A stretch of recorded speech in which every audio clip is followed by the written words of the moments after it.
नमस्कार, welcome to my channel. मैं हूं मनीषा।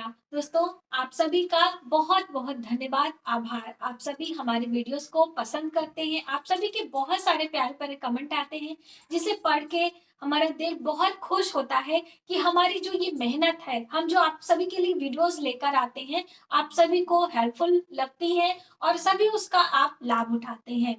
एक बार फिर से आप सभी का तहे दिल से शुक्रिया। चलिए, आज की वीडियो का टॉपिक है दोस्तों, हनुमान जी की आराधना हमें कैसे करनी होती है। हनुमान जी की पूजा में क्या हमें विशेष करना होता है। यदि कोई मनोकामना है तो हनुमान जी की पूजा आराधना में हमें क्या विशेष करना है, और साथ ही महिलाओं को कैसे हनुमान जी का व्रत पूजा करना चाहिए। क्या हनुमान जी की पूजा महिलाएं कर सकती हैं कि नहीं। आप में से बहुत सारे लोगों का कमेंट भी आता है कि आप इस पर एक वीडियो जरूर बनाएं। तो दोस्तों, हनुमान जी की पूजा हम पहले ही आपको बता दे रहे हैं, सभी कर सकते हैं। आप वृद्ध हैं, बच्चे हैं, महिला हैं, कोई भी है, हनुमान जी की पूजा जरूर कर सकते हैं। देखिए, जितने भी देवी देवता हैं वो हमारे पूज्य हैं, हमारे आराध्य हैं। हम सभी उनके बच्चे हैं, हम सभी उनके पुत्र पुत्री के समान हैं। तो क्या बच्चे अपने पिता अपने माता से प्रार्थना या फिर उनकी पूजा या फिर उनसे कोई मांग नहीं कर सकते हैं। बिल्कुल कर सकते हैं। ये कहीं भी नहीं है कि आप हनुमान जी की पूजा ना करें, कि भगवान शिव की पूजा ना करें, ऐसा नहीं है। हाँ, पूजा में कोई सावधानियां थोड़ी थोड़ी होती हैं जो कि हमें बरतनी पड़ती हैं। आगे हम आपके लिए जानकारी जरूर देंगे। दोस्तों, हनुमान जी की पूजा उपासना हमेशा मंगलवार के दिन बताई जाती है। मंगलवार का दिन और शनिवार का दिन बहुत ही विशेष होता है। तो ये दोनों दिन यदि आप कर सके हफ्ते में तो बहुत अच्छी बात है, वरना आप सिर्फ मंगलवार के दिन हनुमान जी की पूजा करें। हनुमान जी की पूजा में सबसे ज्यादा प्रिय भगवान को होता है भगवान श्री राम। इसलिए जब आप हनुमान जी की पूजा करें तो श्री राम का चित्र और श्री राम का उच्चारण करना ना भूलें। जहां भी भगवान श्री राम की आराधना होती है, हनुमान जी स्वतः ही चले आते हैं। और हनुमान जी भगवान शिव का ही रुद्र रूप माने जाते हैं। इसलिए एक हनुमान जी की पूजा करने से भगवान श्री राम, भगवान हनुमान जी की कृपा और भगवान शिव की कृपा भी हमें प्राप्त होती है।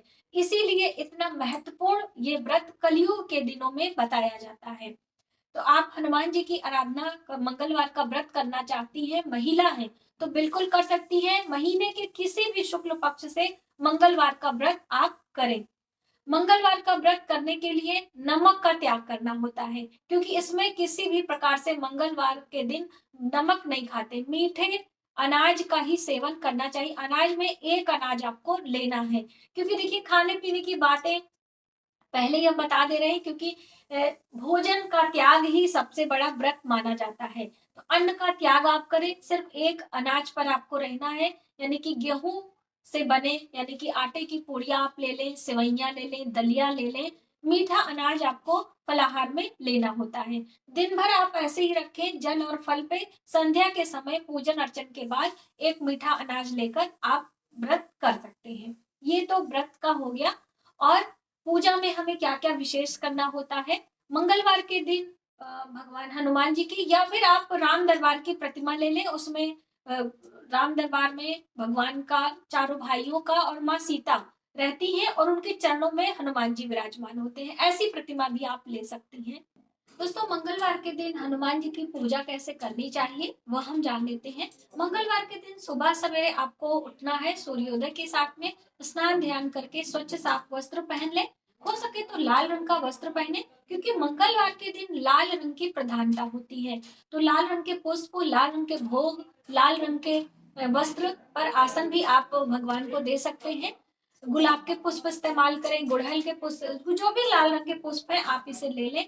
एक थाली में 5 चीजों से हनुमान जी की पूजा करें। लेकिन हनुमान जी की पूजा करने से पहले आपको भगवान श्री राम की पूजा करनी होती है। इसीलिए आप राम दरबार का चित्र ले लें, वो ज्यादा उत्तम होगा। उसे आप लाल आसन पर रख दें और वहां पर थोड़े से आसन में फूलों को आप बिछा सकते हैं। उस पर एक दिया जलाएं, वहां पर धूप दीप करें। नैवेद्य में आप गुड़ का भोग लगा सकते हैं, या फिर दूध से बनी कोई लाल रंग की मिठाई हो वो भी आप ले सकते हैं। इस तरह से भगवान की पंचोपचार विधि से पूजा कर लें। अब बहुत सारे लोगों को होता है कि हम कौन सा पाठ करें, क्या हम जप करें। तो पाठ में दोस्तों आपको हनुमान चालीसा का पाठ कर सकते हैं, लेकिन उसके साथ में आपको बजरंग बाण का पाठ करना जरूरी होता है, क्योंकि देखिए बजरंग बाण में हम भगवान को अपनी मनोकामनाएं बोलते हैं। इसलिए हनुमान चालीसा पाठ करें, उसके बाद बजरंग बाण का पाठ करें, और हो सके तो सुंदर कांड का पाठ कर ले। यानी कि सिर्फ सुंदर कांड का पाठ करने से भी आपकी मनोकामनाएं पूर्ण होती है, लेकिन सुंदर कांड का पाठ थोड़ा सा 2-2.5 घंटा लग जाता है। तो इसलिए आप शिफ्ट में कर सकते हैं, यानी थोड़ा एक दिन कर लिया, थोड़ा शाम को कर लिया। इस तरह से शनिवार और मंगलवार दोनों दिन आप ले लें और इनमें ये सुंदरकांड का पाठ प्रारंभ कर दें। लेकिन जब भी आप भगवान जी की पूजा करें तो आरती जरूर करें। आरती में घी के दिए जलाएं, कपूर के दिए जलाएं। इस तरह से आरती करने के बाद आप प्रार्थना जरूर करें। देखिए, हमें किसी भी देवी देवता की पूजा में अपने मनोकामना और प्रार्थना, क्षमा जरूर बोलना चाहिए। ये सभी एक पूजा का अंग माना जाता है, तो ये करें। अब मान लीजिए आप मंदिर जा सकते हैं, तो मंदिर में भी जाके आप हनुमान जी की एक चित्र ले जाए, वहीं रखकर इस तरह से कर सकते हैं। घर में भी कर सकते हैं, कहीं भी आप कर सकते हैं। लेकिन जैसे महिलाओं का प्रश्न आता है कि क्या हमें व्रत उपास रखना चाहिए, तो बिल्कुल आप रख सकते हैं। यदि इन दिनों पीरियड आ जाता है, उन दिनों आपको व्रत नहीं रखना है, ना ही आपको पूजा करनी है। आप मंगलवार का व्रत छोड़कर अगले मंगलवार को आप रख सकते हैं। इस तरह से करके आप भगवान हनुमान जी की उपासना करते हुए अपनी मनोकामना बोल सकते हैं। और जैसे कि बहुत सारे लोग पूछते हैं कि हनुमान जी का चित्र हमें किस दिशा में लगाना चाहिए, तो हनुमान जी का चित्र हमेशा उत्तर की दीवार पे लगाना चाहिए, जिससे हनुमान जी का मुख दक्षिण मुखी हनुमान जी की आराधना करने से हमारी मनोकामनाएं जल्द पूर्ण होती हैं। और प्रतिमा कैसी होनी चाहिए, तो अलग अलग मनोकामना के लिए अलग अलग प्रतिमाएं बताई गई हैं। जैसे कि जब हम भगवान की साधारण मुद्रा, यानी कि जो आशीर्वाद की मुद्रा वाली प्रतिमा होती है, इस तरह का चित्र लगाते हैं, तो भगवान का हमें आशीर्वाद और उनकी कृपा प्राप्त होती है। वहीं पर यदि कोई लंबी बीमारी से आप ग्रसित हैं और उनकी आराधना करना चाहते हैं, तो जो हनुमान जी की संजीवनी बूटी वाली, जो पर्वत हाथ में लिए हुए हैं और संजीवनी बूटी वाली चित्र है, ऐसे चित्र का प्रतिमा आपको अपने घर में लगाना चाहिए। घर के पश्चिमी वॉल पे आप लगाते हैं तो आपके लिए बहुत अच्छा होता है।